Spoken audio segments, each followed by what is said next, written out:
I think I'd let everyone introduce themselves. That would make it much better so that they can do it. Yeah, I'll start. You can start speaking. So my name is Kweku Tete. I'm the head of real-time payments at Ghana Interbank Payment and Settlement Systems Limited, GIPS, a wholly owned subsidiary of the central bank, set up to lead the digitization of the payment sector.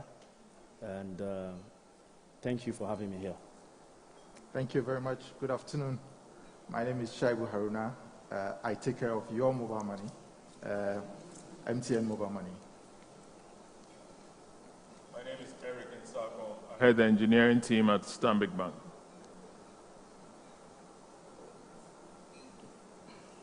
Good afternoon once again. My name hasn't changed. It's Caroline Gugwa from the GSMA.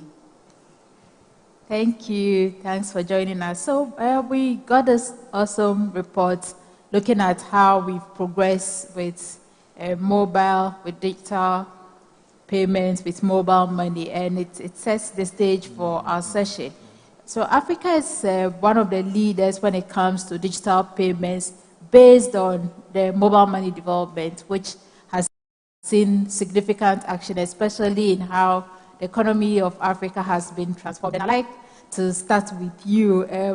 Caroline, what do you think has been the main drivers of this adoption, growth, and transformation we've seen from the digital payments perspective, given your central role, connecting all the actors and the overview you have and the deep research you do?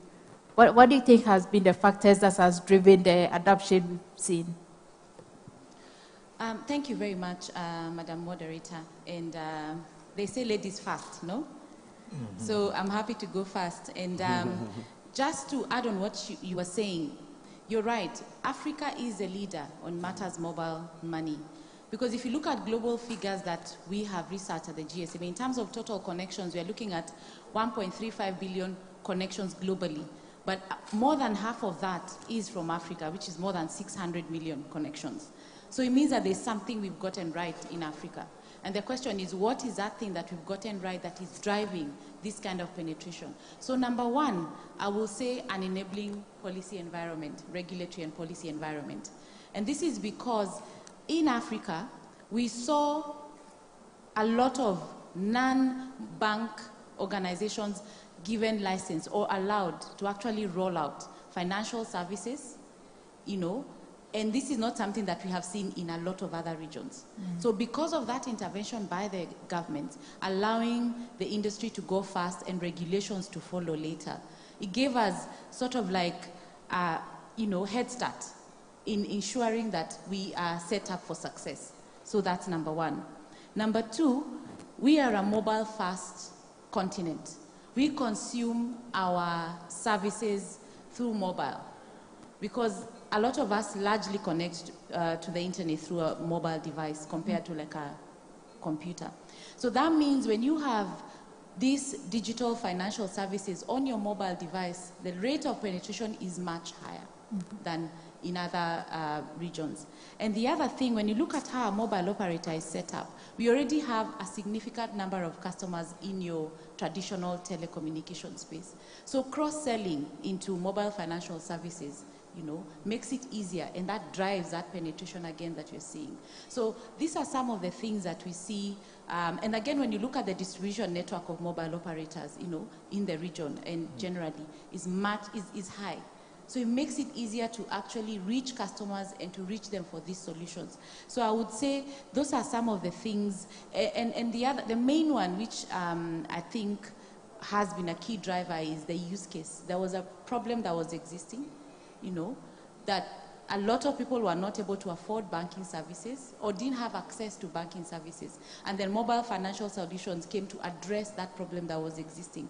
By addressing that problem, then the uptake was, much higher. So I would say those are some of the things that we have observed would be the key drivers of accelerated mobile financial services growth in the region. Yeah. Thank you. Thank you. Thanks so much, Caroline. And what you're saying is so true. I was working in banking when we started the mobile money adoption. in Ghana. And yes, we had the policy, we had regulatory support. And for us in banking at that time, what really made it exciting was because we couldn't reach the gap of the population that mobile money was focused on. So it made sense for us to join, to partner, to integrate, and to promote the services. I think I'd like to come to you, Eric. You've been in the mobile money game for so long across different industries and different enterprises.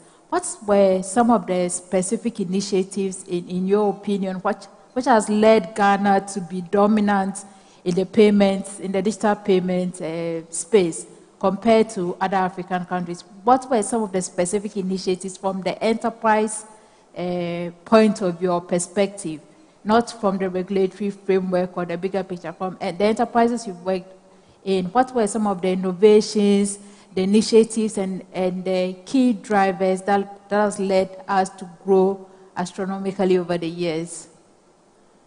Well, thank you very much. I must first of all say, you might have seen I was making notes immediately that GSMA comes from a different world from where I have come from. And I was particularly intrigued by policy, mobile first use case, because we don't have as much interfaces with government and so on.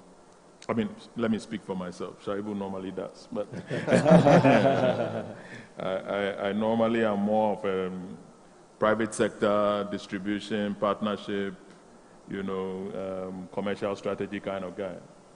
And so what I've seen following on from that is, look, in 2008 when I joined, in fact, I joined telecoms in 2007 through a little company called Discoverytel, and then into Tigo in 2008. As Chief Information Officer, mobile money was just something that was a platform I was supposed to install. There was nothing in the market. Right? So if you fast track from there to 2012, where I was just discussing with Caroline that as of 2012, when I was really now in the commercial space, the number of wallets in Ghana, mobile money, was probably about 220,000 or something like that, whereas Tanzania was about 8 million. So for something that was launched in 2009, I think that's where the question starts from. Yeah. That what happened in the first 4 years that took us to, 200,000 monthly active users. And then what happened in the 7 or so years after that, that took us to 11.7 million. And I think that second bucket, the one that took us to 11.7 million, was on the back of Treasury partnership. East Africa is a story that is well articulated. So I've been on a conference call with Michael Joseph, who's credited with being the founder of M-Pesa, and he said he came to Ghana and he realized that he cannot do it because the Vodafone cash that he was pushing here, he wanted to implement the telco-led approach, which was what had happened at Safaricom. So over here, we made a conscious decision in 2014 that purely out of the fact that we were not a cashiering company, we were not people who could manage tellers, we invited big banks into our premises to come and manage the teller. And I think that was the takeoff point from what I see, because those same banks we brought, they came and they understood mobile money. At that time, there was no interest on the float. So they saw it as free money. Then they invested in the distribution, where they signed off contracts with microfinance organizations, with Opportunities International, people who were here in the last slot, and the money reached the agents. As far as I'm concerned, mobile money is a liquidity game. That's why it's called money. So once the money reaches the agents, I've been in banking in the last 2 years. I mean, what happens in telco compared to what happens in banking is night and day. So once the money reaches the agents, and then you put incentives out there for the teams on the ground to now go and start signing on people, you put technology that secures it, and then you put a talent journey. I'm sure you have questions on the others. We'll talk about those later. But in summary, that's what I see. Yeah, that's very exciting and very interesting. And I think I'll come to you, Shaibu, because I think that flows to your side. What we know, the vision is big, the vision is grand. We have a lot of goals. There's a lot of work which has gone down already. in your opinion, what would you say has been the challenges which you've had to overcome or are still dealing with in terms of the targets you've set to achieve? We've made progress, but I know we are not there yet. So what are the challenges from your perspective that has hampered the progressive growth and the astronomical growth we could have had? Okay, thank you very much. I think I'll start off first by trying to contextualize the journey. Okay. I think that gives us a good view in terms of how we look at some of the challenges. So I want to break it down into three parts, which is around the journey around starting off with wallets, where customers were exposed to, basic services to be able to send money, and that was driven by, adoption of 2G technology in driving, transactions. Then we've shifted up into, you call it the digital space, where we begin to a lot more digitized transactions, and you see the fintechs coming on top to also deliver, payment services on top of what we build. And now there's a big push towards lending, and you see a lot of services coming on top in terms of pushing lending. I think the ultimate game is actually to build ecosystems, and actually very integrated ecosystems. And I was very pleased to listen to the conversation this morning around some of the education value chain and the agro value chain. There's a lot that we can do in this ecosystem, but I think that the foundations in terms of opening up the opportunity has been built now. And with the level of smartphone penetration that we're seeing, I know we can do better, but when we look at our network, we see a lot of opportunity to deepen it. So if you look at the profile of people using smartphone on our network, and you also look at the demographics that is sitting on our network, you see the big opportunity that sits with the Gen Zs and millennials in terms of how they are using financial services. And by the very nature of their lifestyle, you see the prospects in terms of deepening financial inclusion, especially for payments in that ecosystem. I'll give you an example. I mean, a lot of the youth are involved in their side hustles, right? And the key engine to drive or to unlock value for them is actually payments. And that ecosystem is what we collectively as an industry need to build. And I think part of what we need to build is a more open ecosystem that supports, specifically speaking, around merchant payments, both online and offline channels, to be able to really deepen the depth of payment in our environment. If you look at where we sit today in Africa, I mean, the number of transactions is close to about 5 to 7% in Africa is actually digital. The rest of it is actually still cash. And if you compare our market to the likes of Turkey, where you have around 50% penetration of digital, it tells you the opportunity that sits within our ecosystem. So I think, for me, the big piece is building an ecosystem where everybody plays, and building a more open ecosystem that supports, interoperable services across the value chain and across the verticals. Okay, thanks so much. I have a follow-on question for you. What you've talked about is it takes patience and a lot of hard work. Okay, so building these pieces, building the use cases for those with side hustles, with innovators who are looking at solving specific use case problems that would increase and entrench the usage. What should keep hope alive for them? Because, telcos are big, banks are huge. okay, banks and telcos can afford the hope or wait till things happen. For smaller enterprises that are now coming in, who are looking to build on top of the ecosystem and the infrastructure that has been created, what would you tell them to encourage them to stay on? Is there light at the end of the tunnel? How does the light look like? The truth is, there's actually no tunnel. It's actually an open play now.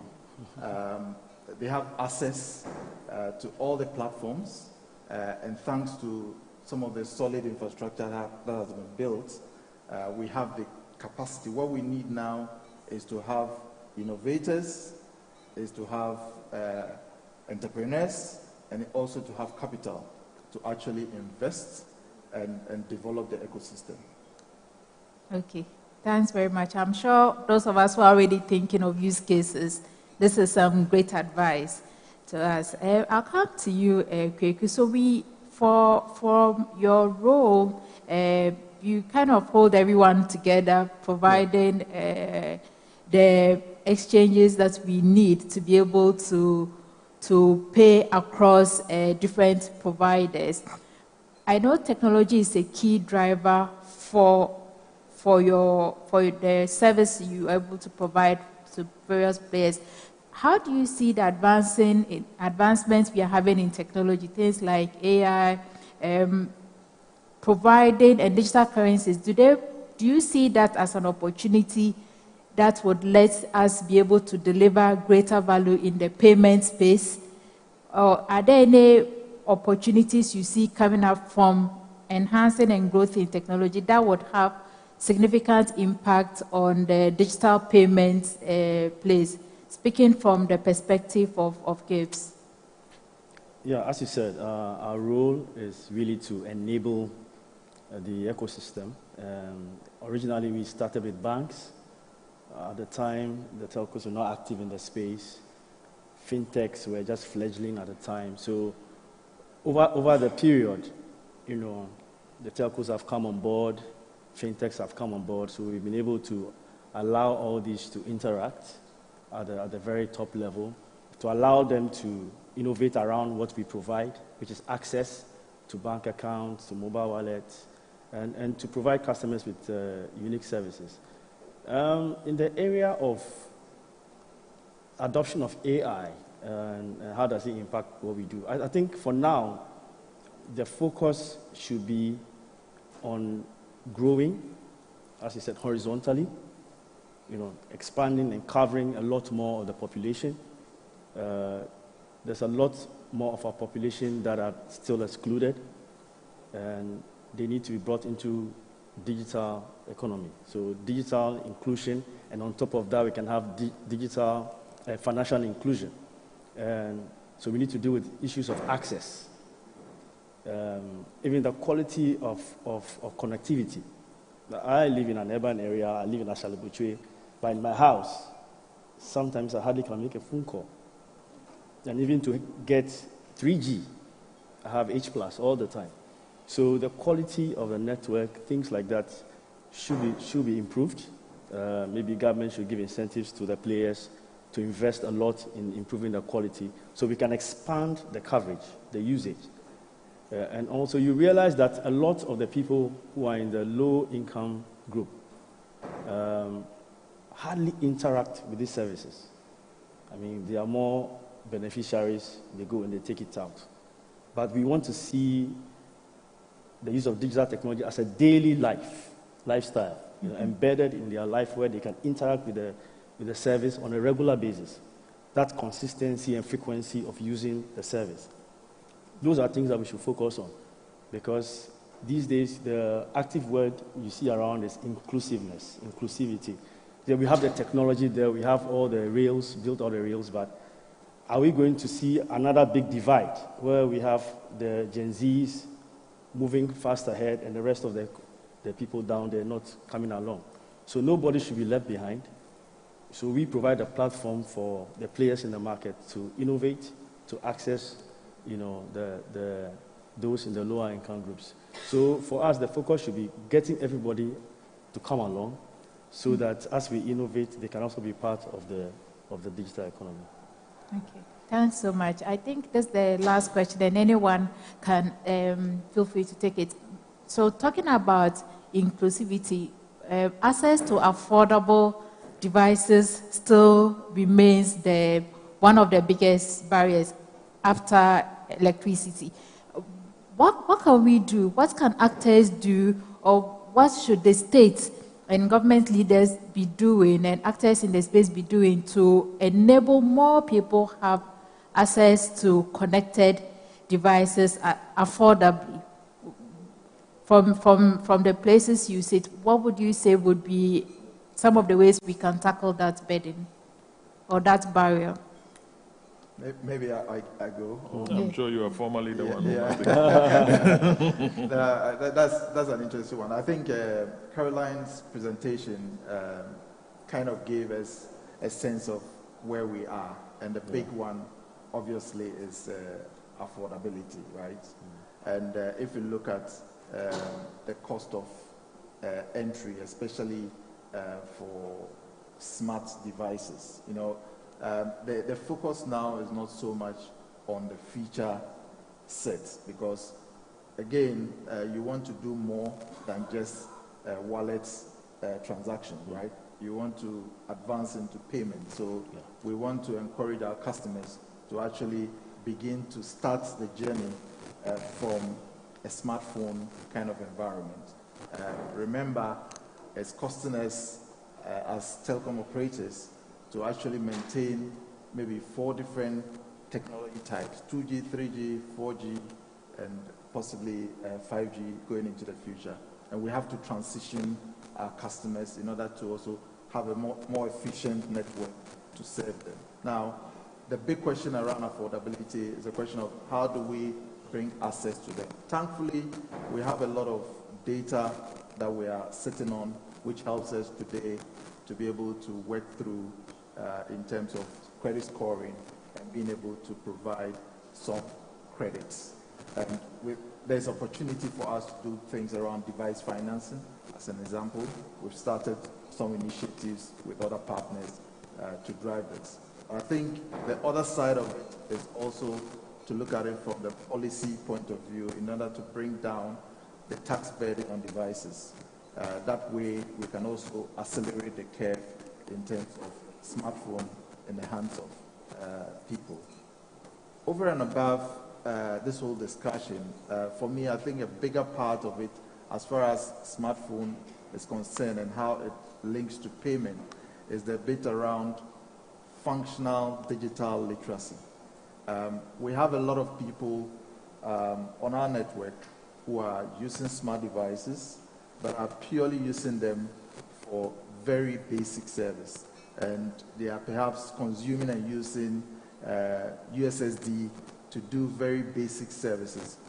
If we deepen that education and engagement, then we can extract a lot more value even for those who are connected to be able to participate more in the payment ecosystem. So the charge is for all of us, to put in the efforts and focus to actually drive the depth of penetration. If you can allow me just to build on what my colleague was talking about here, spot on. I think we need to take a step back and ask ourselves, why is this device unaffordable? There is a cost element, and there is the financial muscle of the consumer. So when we think about why the device is unaffordable, it's because there's a certain price point the consumers can meet. Yeah? So currently, the reason why we have more feature phones is because they range at a certain, maybe $10, $20, thereabout. So that tells us something. And I like what Saibu has just said now, that, we have data and we can use data to be able to do some of these analytics. It tells us that there's a certain price point that consumers, if they're exposed to that price point, then would start to see a lot of this uptick, because we've just identified that affordability is one of the biggest challenges. So then we say, then how do we get this device to this price point? By doing that, for us to understand that, we have to break down the components of this device in terms of the costs. So we have the costs of taxes, so we can reduce things like import duty tax, and various other taxes. We've been able to demonstrate in terms of the different taxes that make up a device. But there's one key element that I think it's important that we start having a discussion about, and a candid discussion about, which is the intellectual property rights cost in the device. Yeah? And we have seen that the cost of it is almost 30%. That's a significant cost. So then the question is, if we are truly, truly determined in ensuring that Africa as a continent is not left behind, why are we not having conversations around such a cost? Because it's there. Other sectors, such as big pharma, the pharmaceutical, have been able to address intellectual property cost in medical devices for Africa and other, developing countries. So then, because we established during COVID that those who are able to connect to broadband or to use mobile connectivity continued on with their life like almost nothing happened when you got all the lockdowns and all these interventions to slow down the spread of the virus. And those who did not, some countries closed schools for more than 2 years because their penetration levels were so low, it was going to be very discriminatory to continue learning online while a big number of the population were offline. So if we are really truly committed to that cause, then we need to start having those conversations of, can we remove this cost? Can we reduce it? What can be done? And it's a discussion that needs to grow legs beyond just Ghana. It's one that requires Africa as a whole to sit down and honestly have these conversations and say, we can find a way of reducing these costs. If you're asking government to reduce taxes, mobile operators are doing their part in terms of packaging and giving this in terms of device financing. And in some markets, we are seeing they are partnering with banks like Rwanda, for instance, in providing these solutions. But the cost is still high. And the other thing that we need to understand, when you look at our people and we looked at the population we have a young, a youthful continent. Yeah. So they will not settle for a mediocre phone, for lack of a better word. They want a device that, can take proper photos and, they can be able to, proper functioning smartphone. So for us to be able to achieve that, then we need to be having these candid discussions around what needs to be done to bring that cost down. What are the cost elements and who needs to take that decision? Thank you. Thank you so much. Thanks so much, panelists. Can we take some questions? Do we have time or?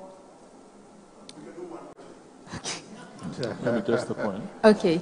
Please just go a ahead. quick point on the devices. I think, like I started by saying, some of us have been in the informal sector all our life. And I still remember that to be able to get smartphone penetration up in Ghana, I remember literally the moment when we were sitting at the tiptoe lane with the big traders of smartphones in Ghana, identifying the points where, for example, incentive bundles that are given to Samsung and Apple devices, at that time the telecom billing platforms could not give them to Chinese devices, except for Huawei and some of the bigger ones.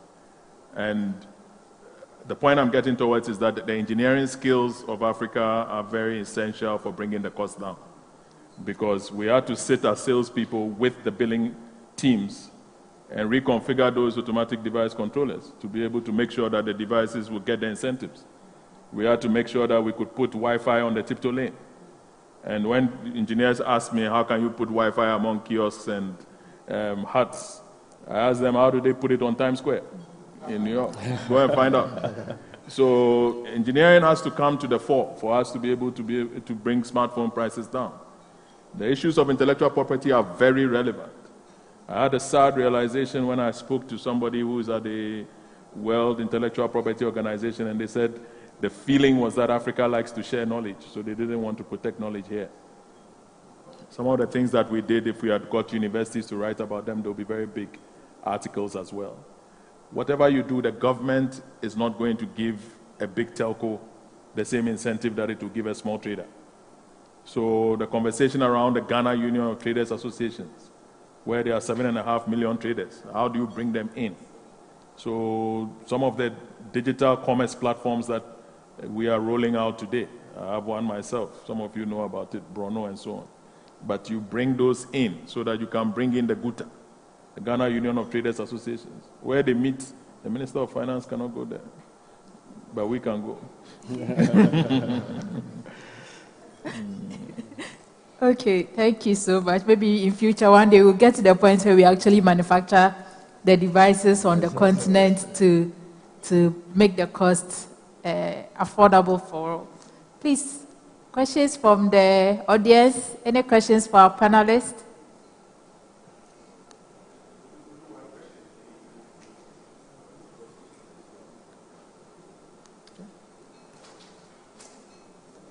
The graveyard. Yeah. Graveyard. Yeah. Okay, thank you so much for having us. Thank you, panelists. Thank you. Thank you. Okay. Take it off.